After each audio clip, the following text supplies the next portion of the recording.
नमस्कार। आज फिर एक दो छोटे किस्से लेके आया हूँ अपने ही जीवन से जुड़ी हुई। हम 2004 में मुंबई आए थे 16 अक्टूबर को सपत्नीक पत्नी के साथ, और ये तय करके आए थे कि अब अभिनेता बनना है, हिंदी सिनेमा में काम करना है तो मुंबई चलते हैं। मालूम था लड़ाई लंबी है, वक्त बहुत लगेगा। तो हमने तैयारी कर रखी थी पहले से। पत्नी को बोला था कि तुम बीएड कर लो ताकि शुरुआती में तुम कहीं टीचर की नौकरी कर लेना, और मुझे तो पता नहीं मेरा क्या होगा, कितना समय लगेगा। तो उतने दिन घर चलाने के लिए कोई तो एक कमाने वाला चाहिए, तो पत्नी ने बीएड कर लिया था और हम मुंबई आ गए। मुंबई आते हम शुरुआत के 2 महीने अपने दोस्त के घर पे रहे। भानु नाम है उसका, मेरा बैचमेट है भानु उदय। और हम अपने लिए घर खोजते रहे। फिर हमारे बजट के लिहाज से एक कांदीवली वेस्ट में एक छोटा सा घर मिल गया, जहाँ हम लोग आ गए, शिफ्ट हो गए। 2 महीने बाद फिर शुरू हुई बात नौकरी, पत्नी की नौकरी खोजनी है। तो क्लासिफाइड अखबारों में आते हैं ना, सो उसमें खोजते थे हम लोग टीचर्स की वैकेंसी कहाँ है, और पढ़ते थे। अब हमें करना उस इलाके में जहाँ हम रह रहे हैं, कांदीवली, मलाड, अंधेरी। अब टाउन में नहीं जा सकते या दूर, तो निकले नहीं, कहीं वैकेंसी मिलती नहीं थी। तो हमने बोला, बायोडाटा मेरी पत्नी बना के रखी थी, तो मैं बोला यार एक काम करो, तुम बायोडाटा बना ली हो तो जितने अंधेरी मलाड के स्कूल्स हैं ना हमारे आसपास, जहाँ हम चाहते हैं, कन्वीनियंट है, वहाँ चल के हम बायोडाटा दे आते हैं। वो बोली ऐसे कैसे दे दोगे, वैकेंसी निकली नहीं है और कैसे ऐसे दे दोगे, कोलकाता से आई हैं तो वो दरबार जाने नहीं देंगे, या मतलब क्या कहेंगे लोग, वैकेंसी है नहीं, क्यों आए कौन। मैं बोले क्या हो जाएगा, क्या होगा, ज़्यादा से ज़्यादा ये तो नहीं बोलेंगे ना कि यू आर अंडर अरेस्ट, आप अंदर आए कैसे, चलिए जी आप गिरफ्तार होते हैं, अब चलिए थाने। तो चलते हैं ना। बोली तुम, मुझे नहीं मालूम, तुम अजीब आदमी हो। मैं बोला अरे प्रयास करने में क्या गया है, होगा होगा, नहीं होगा क्या कर लेंगे, पकड़ लेंगे, जान मार देंगे, चलो। तो गए हम लोग एक मलाड के गोरेगांव के स्कूल में, बड़े स्कूल में, और हमने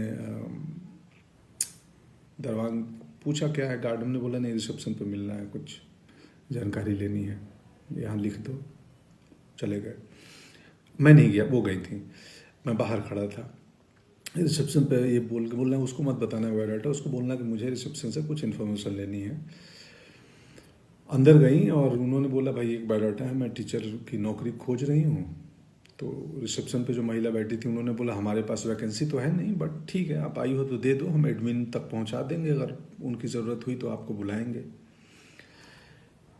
कट्टू सिनेमा वालों की भाषा है कट्टू, मतलब इसके बाद मैं एक दूसरी कहानी पे आता हूँ। बायोडाटा दे दिया, उस महिला ने बोला कि एडमिन तक खबर दे दूंगी, ज़रूरत पड़ी कभी लगी तो बुला देंगे।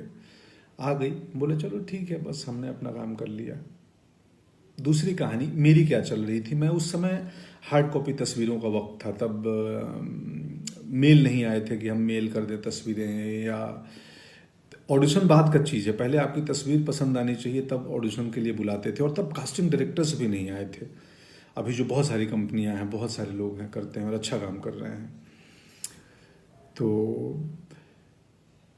हम जाके, उस वक्त कास्टिंग डायरेक्टर नहीं होते थे, तो डायरेक्टर का कोई एसोसिएट डायरेक्टर या असिस्टेंट या प्रोडक्शन के लोग भी कास्टिंग कर लेते थे।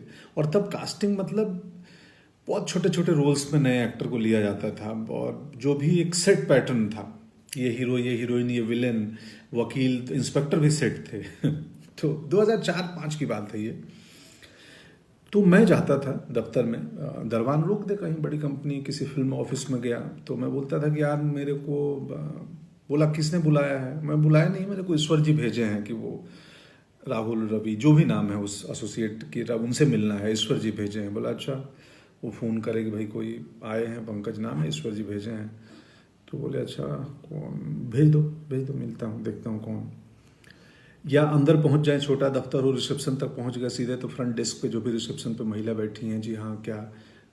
मैं बोला वो एसोसिएट डायरेक्टर से मिलना है। तो किसने भेजा है आपको, कैसे आए हो, क्या है रेफरेंस। तो मैं तो बोलता था वैसे ही आया हूँ, लिफ्ट से आया हूँ अभी बस ऊपर। नहीं नहीं नहीं, यहाँ भेजा किसने है। मैं बोला वो ईश्वर जी भेजे हैं, बोल के उनसे। ईश्वर जी, बोले हाँ आप बता दो ना उनको, वो जानते हैं। तो ईश्वर जी भेजे हैं, कोई पंकज आया है कास्टिंग वाला। बोले चलो आता। तो या तो कास्टिंग वाले निकल के आए या मुझे अंदर तक भेज दी जाए। मेरे पास कास्टिंग वाले आए, बोले हाँ जी बोलिए बताइए आप। तो मैं बोला जी मैं एक्टर हूँ और ये मेरी तस्वीर है, मुझे पता चला आप कास्टिंग कर रहे हो। तो बोला ये बट ये ईश्वर जी, कौन ईश्वर जी भेजे हैं? वो प्रोडक्शन में या कुछ कॉस्ट्यूम या किस डिपार्टमेंट, कौन से ईश्वर जी? मैं हंस देता था, बोलता था वो ईश्वर जी जो उधर बैठे हैं, जो सबको भेजे हैं दुनिया में।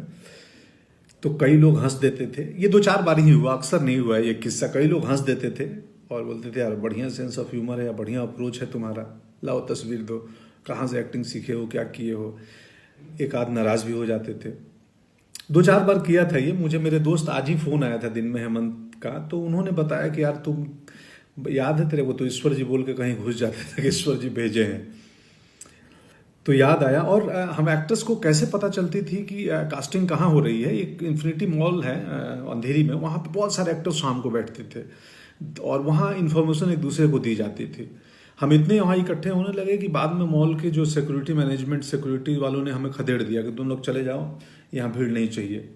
उसमें पूरे हिंदुस्तान के गांव खेड़े से, छोटी जगहों से आए हुए हमारी तरह एक्टर्स थे, बहुत सारे बहुत सारे।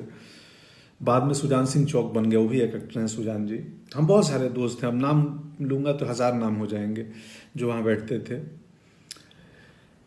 पत्नी की कहानी पे बायोडाटा दे के चली आई, एडमिन में जाएगा। दूसरे दिन कॉल आया कि जी आप आइए, एक इंटरव्यू के लिए प्रिंसिपल ने कॉल किया है। वो गई, इंटरव्यू दी, उनकी नौकरी हो गई।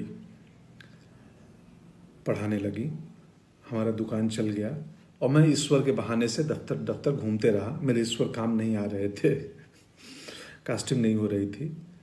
थोड़ा वक्त ज़्यादा लगा, ईश्वर काम आए, मौके मिले, बहुत सारे मौके धीरे धीरे मिलने लगे। गैंग्स ऑफ वासेपुर पहला मौका था जिसमें मुकेश ने, तब तक कास्टिंग डायरेक्टर आ चुके थे और तब तक वो पैटर्न ख़त्म हो गया था कि किसी भी बहाने एसोसिएट असिस्टेंट तक घुस के अपनी तस्वीर दे दो या इंट्रो दे दो कि जी मैं एक्टर हूँ। तब तक प्रोफेशनल माहौल बनने लगा था। गैंग्स ऑफ वासेपुर में मुकेश कास्टिंग, उसके पहले अभिमन्यु रे थे यशराज में, वो कास्टिंग कर रहे थे। तो कास्टिंग डायरेक्टर्स का चलन हो गया था। हनी भाई आ गए थे, जोगी भाई आ गए थे, ये सब कास्टिंग डायरेक्टर्स हैं। बाद में अभिषेक की कंपनी आई। सो बहुत सारी अभी कंपनियां हैं कास्टिंग की काम करती हैं बॉम्बे में। सो पत्नी की नौकरी लग गई और मेरे ईश्वर कुछ सालों बाद काम आए और जब प्रोफेशनल हुआ माहौल तो हमें काम मिलने लगे। और बाद के दिनों में अब तो इतने ज़्यादा काम मिलने लगे कि घर पे किसी एक को रहना ज़रूरी है मेरे और पत्नी में से। तो पत्नी को स्कूल की नौकरी कुछ साल पहले छोड़नी पड़ी और अब वो घर चलाती हैं, मुझे मैनेज करती हैं, हमारे बाकी बिजनेस को मैनेज करती हैं। ये है किस्सा। कुल जमा बात इतनी है कि प्रयास नहीं छोड़ना चाहिए। हम किसान परिवार से आए हैं। किसान एक बीज डालता है ज़मीन में और डालने के बाद उसको मिट्टी से ढक देता है। उसको मालूम है कि इसमें वक्त लगेगा। मेरा काम है फेवरेबल कंडीशन देना, इसको वक्त पे पानी देना, वक्त पे धूप देना, खाद देना, आसपास घास आ गए, कचरा आ गया, सफाई करना। ये एक दिन पौधा बनेगा और फिर फैलाएंगे। इसमें धीरज बहुत बड़ी चीज़ होती है। आप जिंदगी में जो काम करना चाहते हो, कोई भी काम छोटा नहीं है, कुछ भी, मतलब आप किसानी में भी कमाल कर सकते हैं, आप कहीं पे भी कर सकते हैं। खैर, शुक्रिया, आज का किस्सा इतना ही। Thank you so much. Corona से डरना नहीं है, लड़ना है। लॉकडाउन को गंभीरता से पालन करें और बाकी उपाय हमें मालूम ही है। हाइजीनिक मेंटेन करें, एक फिजिकल डिस्टेंसिंग मेंटेन करें अगर ज़रूरत हो, एसेंशियल चीज़ों के लिए बाहर निकलना पड़ रहा है तो। और बस यही है। शुक्रिया। आप सबको बहुत सारा प्रेम और स्नेह और पूरी दुनिया खुशहाल रहे, ऐसी कामना है प्रभु से। जय हिंद।